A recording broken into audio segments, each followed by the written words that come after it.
শুভ দুপুর বন্ধুরা, সবার খাওয়া দাওয়া হয়ে গেছে। আমি এই যে বসলাম খাবার নিয়ে। গরমে আর কি খাবো বলো, কিছুই খেতে ইচ্ছে করছে না। দেখো নিয়েছি পেঁপে সিদ্ধ, আর এখানে নিয়েছি হচ্ছে তোমার উচ্ছে আলু ভাজা। পেঁপে সিদ্ধটা দিয়ে আগে খাই, তারপরে উচ্ছে আলু ভাজা দিয়ে খাবো, তারপরে দেখাচ্ছি, দাঁড়াও।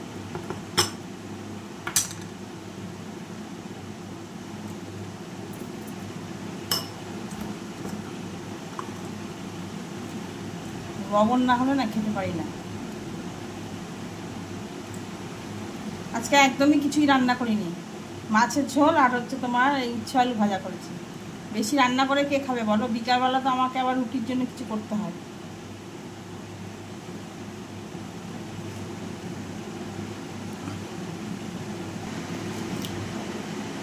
পেঁপে সিদ্ধটা দিয়ে খেলাম, নুন দিয়ে মাখিয়ে একটা লঙ্কা আনবো, আর উঠতে ইচ্ছে করলো না।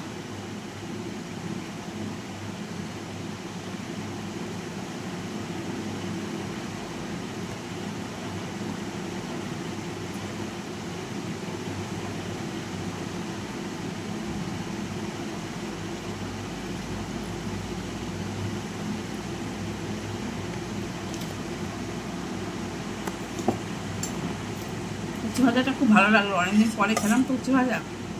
দেখো আজকের মাছ, চারাপোনা মাছ, বিশাল বড় বড় একটা,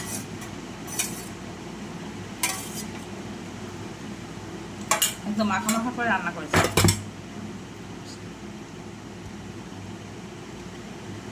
আর কিছুই করিনি বন্ধুরা, ভালো আসছে মনে হচ্ছে। সাথে আছে টক দই, কেনা দই না, কেনা দই ছাড়ছাড়ে নেই দই, আর আছে শশা। আর কিছু বলতো দই আছে দেখে, দই দিয়ে ভাত খাবো দেখে একটু, ওই জন্য চাটনি করি, বুঝেছো? দই থাকলে আর চাটনি না করলেও হয়, দুটো খাওয়া যায় না একসাথে। এই চারাপোনা মাছটা যদি একটু ঝিঙে ডাটা ফাটাতে ঝোল করলে কিন্তু এখন খেতে ভালো লাগে, কিন্তু আমার ছেলের জন্য আমি খেতে পারি না। আমার ছেলে সবজি তরকারিতে সবজি দিলে না, ও আর খাবে না। ওর এরকম কষা কষা ওর খুব পছন্দ।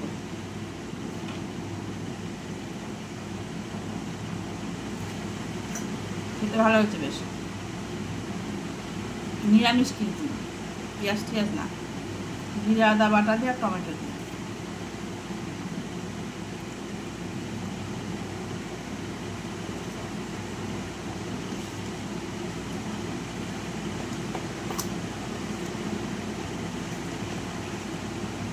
জ্যান্ত মাছ তো যেরকমই রান্না করবা সেরকমই খেতে ভালো লাগে।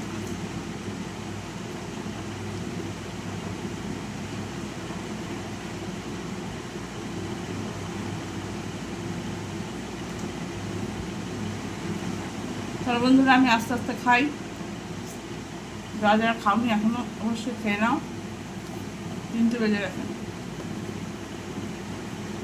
আজকে আমার একটু দেরি হয়ে গেল, আমি এখন তাড়াতাড়ি খাই। তো কাজ করছিলাম,